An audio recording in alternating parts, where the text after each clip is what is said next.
नमस्कार दर्शक हो, लीड महाराष्ट्र या बातमीपत्रात आपले स्वागत आहे। आज आपल्या बरोबर बेडग ग्रामपंचायतीचे विद्यमान ग्रामपंचायत सदस्य माननीय कैलासदादा पाटील आपल्या बरोबर आहेत आणि बेडग ग्रामपंचायतीमध्ये या आठवड्यातच त्यांना आता हे पत्र प्राप्त झालं आणि त्याची माहिती मिळाली की बेडग ग्रामपंचायतीमध्ये 47 ते 48 हजार रुपयाचा अपहार झालेला आहे। अपहार या शब्दाचा अर्थ भ्रष्टाचार झालेला आहे आणि या भ्रष्टाचारा संदर्भात खुद्द जिल्हा परिषदेच्या मुख्य कार्यकारी अधिकारी माननीय तृप्ती धोडमिसे मॅडम यांनी ठपका ठेवलेला आहे आणि वसुलीचे आदेश दिलेले आहेत।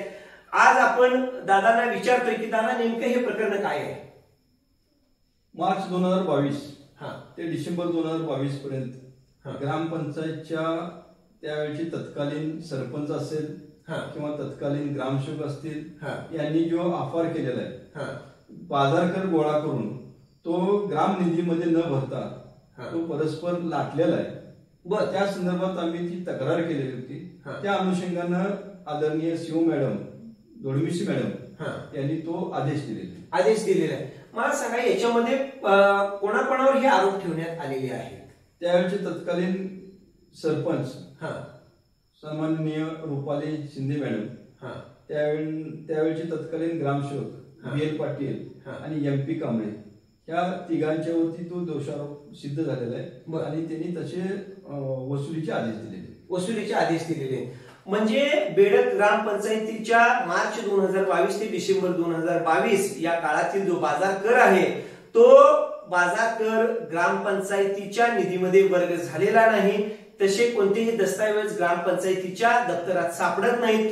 हा अहवाल ज्या वेळेला शिव मॅडम यांना प्राप्त झाला त्यावेळेला त्यांनी हा आदेश काढला आणि 47 ते 48 हजार रुपयाचा जो हा भ्रष्टाचार झालेला आहे तो सिद्ध झाला आणि बेडग ग्रामपंचायतीचे तत्कालीन जे सरपंच आहेत आणि ग्रामसेवक आहेत यांच्याकडून तो वसुलीचे आदेश सुद्धा शिव मॅडम यांनी दिलेले आहेत।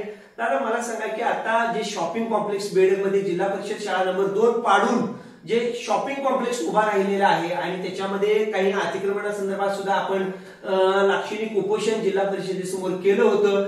या संदर्भात थोडं सांगा। आणखीन जे वॉशरूम जे टॉयलेट बांधायचं काम चालू आहे शौचालयाचं जे काम झालेलं आहे आणि त्याची जी बिलं निघाली त्या संदर्भात आमच्या दर्शकांना जे जिल्हा परिषदच्या शाळेनं जिल्हा परिषदच्या जागेवरती जे शॉपिंग कॉम्प्लेक्स बांधलेले ते अतिक्रमित बांधलेले त्यासाठी आम्ही जी तक्रार केलेली होती त्यावेळेला वाळवा पंचायत समितीचे उप-अभियंता यांची चौकशी समिती नेमली आणि त्या चौकशी समितीमध्ये असं सिद्ध झालेलं आहे की ते इमारत रेषा सेंटर पासून जे 12 मीटर असणे आवश्यक असताना 6.5 मीटर वरती आता ही इमारत रेषा दिसते। 5.5 मीटरचा हा अतिक्रमण बांधकाम आहे आणि हे कुणी केलेलं आहे हे उप-अभियंता वाळवा पंचायत समितीच्या जी टीम होती चौकशी अहवाल चौकशी अहवालामध्ये ते सिद्ध झाले म्हणजे ते बांधकाम एक काळाचं त्यांना अतिक्रमित आहे 100%।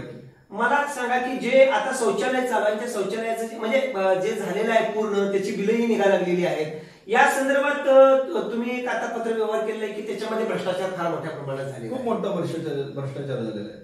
ते 4,95,000 ते एस्टिमेट होतं। त्या 4,95,000 मध्ये आज जर तुम्ही शॉपिंग कॉम्प्लेक्सच्या वायव्य दिशेला जर बघायला गेला तर त्या कोपऱ्यामध्ये शौचालयासाठी म्हणून जे 5 लाख रुपये शासनानं जिल्हा परिषदेच्या स्वनिधीतनं तो फंड रिलीज केलेला होता त्यात काही काम झालेलं नाही।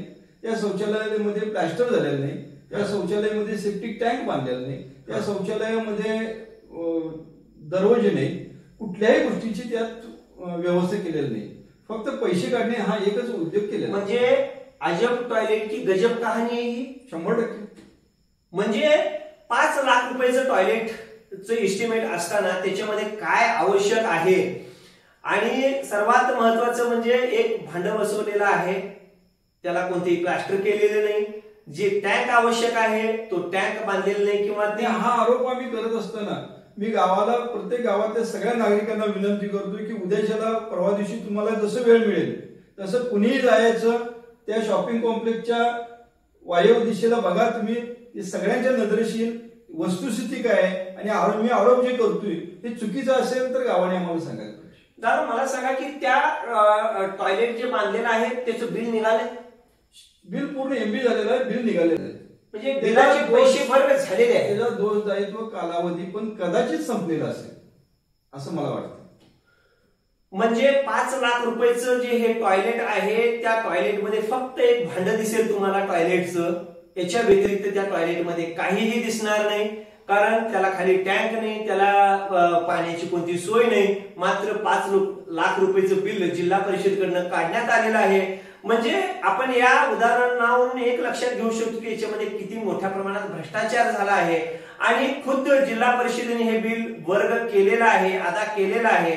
त्यामुळे हे काम कोणत्या स्वरूपातलं झालं होतं, कसं झालं होतं हे बघितलं होतं का नाही याच्यावरतीच आता प्रश्न निर्माण झालेला आहे. म्हणजे तो एक भ्रष्टाचार याच्यामध्ये ऍड होणार आहे. दादा त्याच्या संदर्भात काय आपण पत्रव्यवहार पुढे केलेला आहे ना, त्याची तक्रार केलेली आहे. त्या तक्रारीला आता काय पद्धतीनं सीओ मॅडम त्याच्यावर ऍक्शन घेतात येणारा काळच ठरवेल. बरं, साधारणतः किती दिवसामध्ये याचा फॉलोअप लागेल? सातत्यानं आम्ही प्रयत्न करायला लागलो ह्या सगळ्या गोष्टीचं. जेवढं आमच्या निदर्शनास ह्या गावातल्या जे काही भ्रष्टाचार असेल किंवा गावात चांगले काम करून घेण्याच्या दृष्टीनं जे काय असेल तर ह्या गोष्टीचा आम्ही फॉलोअप घ्यायला. म्हणजे गावामध्ये विकास कामं व्हायलाच पाहिजेत, ती कोणत्याही स्वरूपात झालीच पाहिजेत, योग्य झालीच पाहिजेत, ती भ्रष्टाचार मुक्त असली पाहिजेत, लोकांना त्याच्या सुविधा मिळायलाच पाहिजेत, लोकांचा तो हक्क आहे असं आता दादांचं म्हणणं आहे.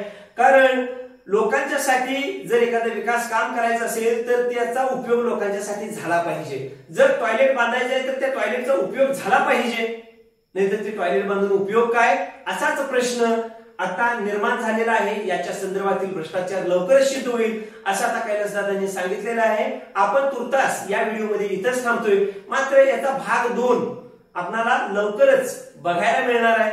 एक तर बाजार कर बुडवलेल्याचा आरोप करत कैलासदादा जिल्हा परिषदेकडे कैलासदादांनी तक्रार केली होती आणि त्याला 1.5 वर्षानंतर यश आलं आणि त्याच्यामध्ये 47 ते 48 हजार रुपयाचा भ्रष्टाचार सिद्ध झाला आणि वसुलीचे आदेशही दिले. आता प्रश्न निर्माण झालाय तो शॉपिंग कॉम्प्लेक्स आणि शौचालय